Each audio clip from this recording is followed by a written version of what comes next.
Prithviraj, 2018 is the time when you started filming, and 6 years down the line, 2024 it is, and on 28th March, it will be, everybody's film, The GOATLIFE. So, if you could just take us through the journey, and of course, we want to see your reaction, when you see finally with the media, with the Indian audiences, the trailer. So, if you could just take us through. Thank you to all of you for being here today. It's a very special evening for all of us. It's a very special film, not just for the team that's made it, but I think it's a very special film for multiple reasons, which we will speak about as time progresses. The journey didn't start in 2018. The journey started in 2009. 2008, 2009 is when Mr. Blessy got the rights to this wonderful book that was of course based on Mr. Najib's real life, written by Benjamin. And he one day called me and said, I'd like to come and meet you. And in 2009, as it is even today, in the Malayalam film industry, when director Blessy calls you, you pick up your phone, right? Because he, much like back then, even today, he is one of the most coveted filmmakers the Malayalam industry has. And for us actors in Malayalam, a Blessy film is a box that all of us want to take off at least once in our life. So to go back to 2009, I am this young actor who's trying to come to terms with what I am, and how I'm trying to discover myself as an actor. Blessy, the Blessy, calls me and says he's doing this dream film, which is his ultimate vision for his directorial career, and he wants me to play the lead in it. And I'm like, okay. So that's when the journey started. But it took us 10 years. It took us 10 years to finally get this film rolling, because even back in 2009, Mr. Blessy's vision for the film was so gigantic, it was so huge, that at that period in time, it was next to impossible to envisage something like this from the Malayalam industry. Luckily, in the 10 years that ensued, a lot of things changed. The industry dynamics changed. Our revenue streams, obviously, became bigger and more proliferated. And finally, even though it still remained a huge risk when we started in 2018, finally we were able to do it. And from the very get-set-go, Blessy was very, very particular that this is not going to be a green screen studio film. He always knew that he wanted to go to the real locations, the terrains, and organically shoot it in a real environment, and that's exactly what he did. But unfortunately, shooting the film was just the beginning of our struggles, because 2018 we started shoot, and as you all know, the pandemic came in between, and we had to suspend our shoot for 1.5 years. But we never gave up. When the world reopened, we went back to Algeria, to the middle of the Sahara Desert, to Timi Moon. I don't know the places that we have been, if a film crew's ever even seen. We were that deep in the desert. Jimmy, myself, we shot in Algeria for a month. Then we came back to Jordan. We finished what we could not finish when we started in 2018. Then we finally came back to Kerala and wrapped the film in 2022. So it is an epic 16-year-long journey. I'm 41 years old, and 16 years of my life I've been associated with this film. That's a significant portion of one's life, and a more than significant portion of one's adult life. So for me, on the 28th of March, many things culminate, only one of which is a film. So yeah. Thank you for being part of this very special journey. Wow, I think performance arc as well. I realized at the beginning that the character is so complex and the arc has got so many crests and troughs that it is going to be impossible for me to look at it as one giant character arc. I'll have to break it down in my mind. So Blessy and me decided that we are going to break down the narrative into 3 parts. Of course, there is one part that is not included in these 3, which is who he was before he lands up in the desert. What he was back in Kerala, what he used to do, his family, what did he leave behind before he gets trapped in the desert. So that is one part of his life that will come to you in little pieces, segments of flashbacks in the first half of the film. But that aside, I think Blessy had this wonderful idea that we have to break down the narrative into 3 phases. So the three phases, phase one is when he lands up in the desert and he realizes that he's stuck. You know, that first phase of actually trying to fight the circumstances and trying to find a way out, and the phase of denial where he's thinking, no, this can't be, I have to get out of this place.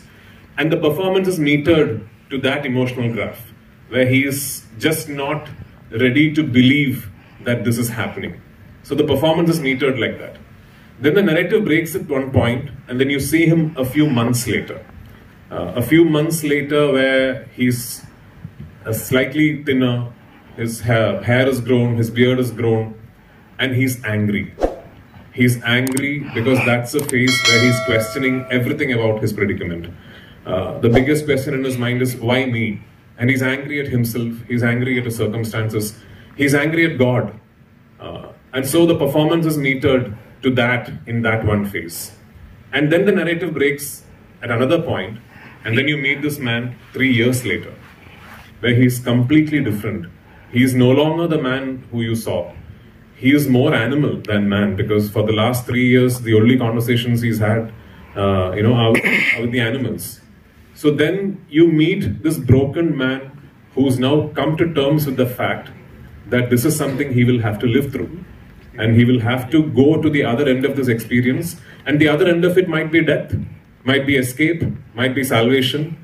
But he has almost come to terms with a spiritual realization that this is something that he is meant to live through. So then the performance is metered to that.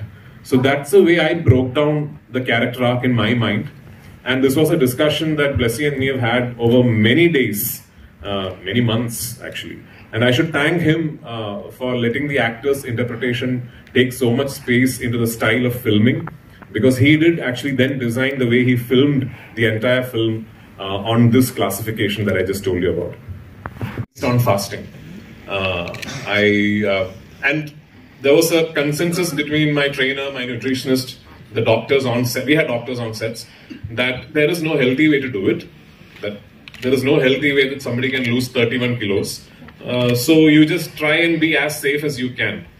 So it was largely based on fasting, and it used to be sometimes up to 72 hours at a stretch.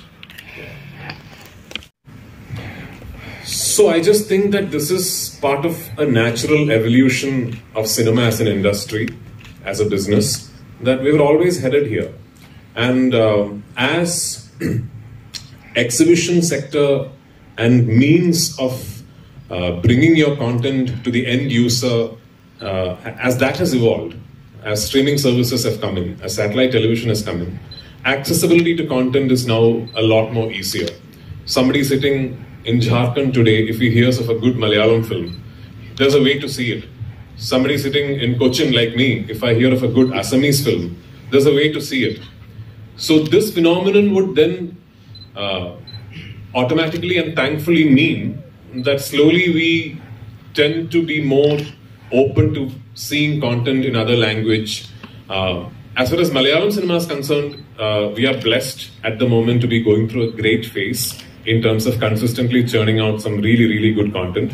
I'm proud to be working in an industry that currently has a whole host of writers, directors, actors, producers, really enterprising people who are very adventurous with the kind of cinema they make. But one area of the industry that I still believe is at a very nascent stage is our distribution networks, especially outside the state and outside the country. And the sudden spurt in revenue and numbers for Malayalam cinema theatrically over the last couple of years has been because we have finally realized that, and we are doing something about it.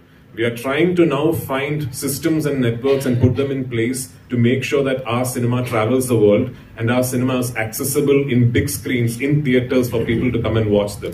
And a great example is this film. The GOATLIFE is being distributed by Mr. Anil Tarani in the northern circuits. It is being distributed by Red Giant in Tamil Nadu.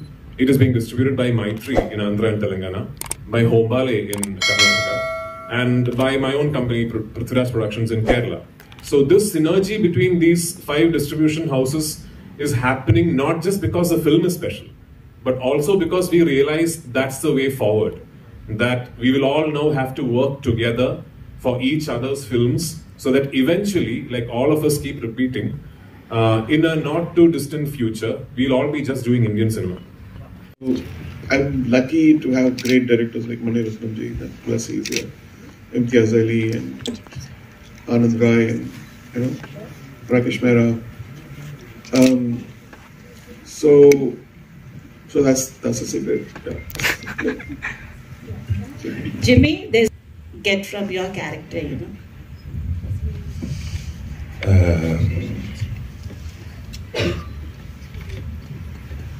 Well, it's a character that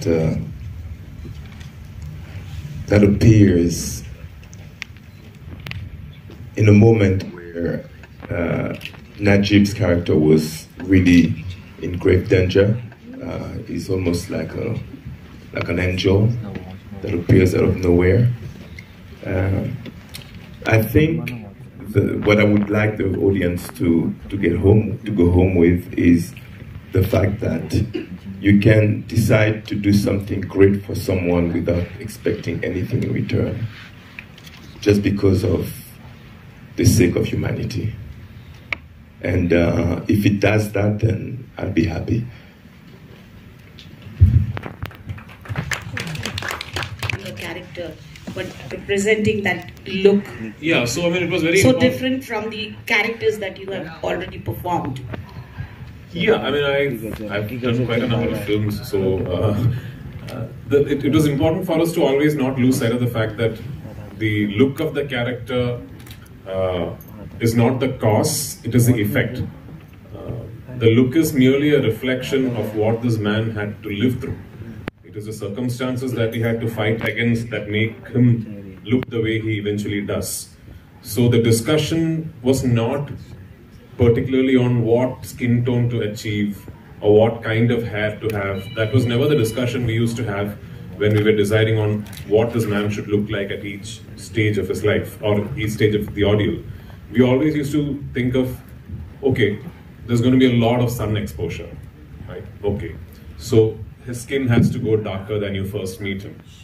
So one thing I picked up as part of the performance is that when we went there for the first time in 2019, first desert schedule,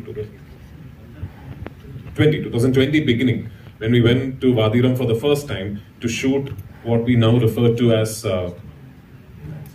2019 beginning, when we first went to Vadiram to shoot what we now very impolitely refer to as the fat desert schedule, because that's the schedule where I put on weight for.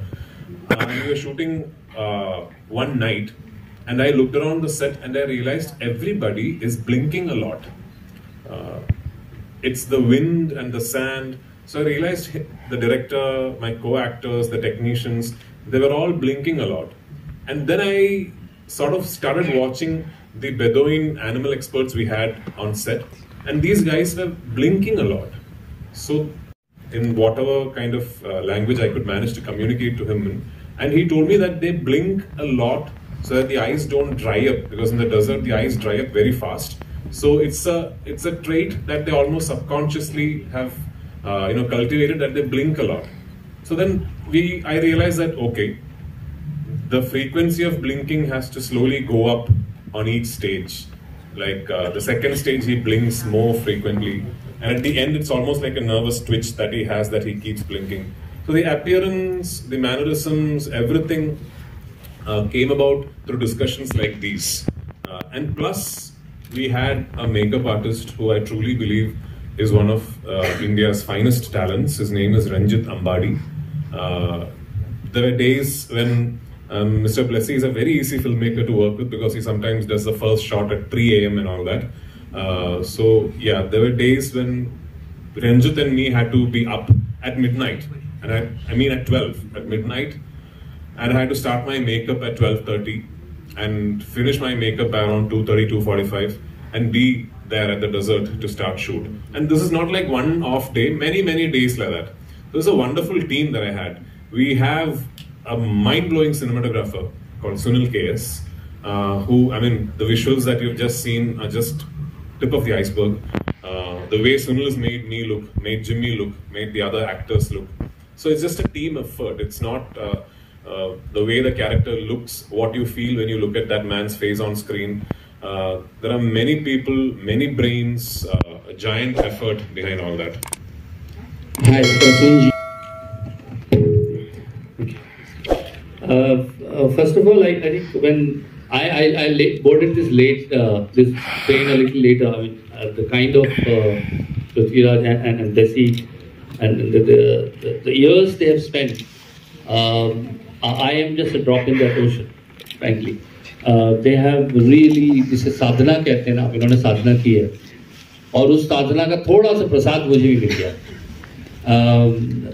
मुझसे जब रहमान साहब ने कहा कि ये उनका ही call था and इसमें नाम भी ऐसे जुड़े थे, पहले रहमान, ऊपर से ब्लेसिंग्स आ रही हैं ब्लेसी से, so I thought there is some divine sort of कहीं एक है divine intervention for me to do this, and there was very little time they gave me actually, really little time, and the melodies are very complex. So if you hear them, you find and then you pick up the pen and try and write to that melody. And जैसे हम लोग अक्सर आप लोग सवाल पूछते हैं कि what is written first or composed first, this is purely composed first and written later. So I had to write to the tune. But then I watched the film, and I had not read the book. So see, book as आप Prithviraj अभी बता रहे थे, the book has an additional dimension to it. That is the reader's imagination. Your reader's imagination is always supplying images which a director does not have. You have a bigger challenge in front of you. Everything has to be seen on the screen. What was written and left to the imagination is also to be seen there. So I think you have to create something. Of course, I think books and films go in a different kind of sensorial experience and they generate different kind of emotion. But you have to do justice to somebody's written work. And I think that was a challenge they had beautifully met. It's not, we are living in an era where everything is like resolved. The cinema has to have a conflict and a resolve and all that. This is not that kind of film. This is a film which is immersive. You'll have to trust the director. There is a Hindi poem called, बहुत पुरानी कविता है हिंदी की, ले चल मुझे भुलावा देकर मेरे नाविक धीरे धीरे. You'll have to trust the pilot. You'll have to trust the creator that I am in your hands. Take me with you. I like you, and that's what happens in this film. You want to feel the pain, because that's what this film is trying to do. It's trying to. So when I started writing, I felt I should first immerse myself in it. So I took that much of time, and once it started flowing, I think I was in that realm. I could feel the character. I could feel where this film is coming from, and all I did after that is just it flew. So I must thank all of them, and the hope song especially. That hope song which, holds your hand and says, let me get you out of this. Look at the pain which you've shot. I mean, it's like goosebumps. When you see someone in that pain, it could be anywhere. This person could be anywhere in the world. आप में हम में से कोई भी ऐसा शख्स हो सकता है जो चाहे विजिबली इतनी पेन में नहीं हो पर एक्चुअली ऐसे ही पेन में रह रहा, जिसे मानसिक यातना कहते हैं, उसमें रह रहा. उस समय आप इसको देखते हैं तो वो होप की जो एक किरण है, एक छोटी सी किरण जो उतरती है, वो इस फिल्म की जो अंदर की अंतर्ध्वनि है, वो इसकी कहीं एक सूक्ष्मता है, वो बहुत इससे मुतासिर करती है. Very well said. Thank you so much. We are extremely sorry. We are really short of time. It's time for photo op, and let's. Thank you. This is the first time I am in Mumbai meeting. Meeting first meet and all. I think Prithviraj covered all points about the film and struggles and all. We are inviting your support. Thank you so much. I have a request to all my friends in the media in Mumbai and in the North. Now that you've met Blessy, please go and visit his previous films. He's just got one of the most enviable filmographies of any director. From his debut film, from his very first film, just don't miss anything, okay? Just watch all his films.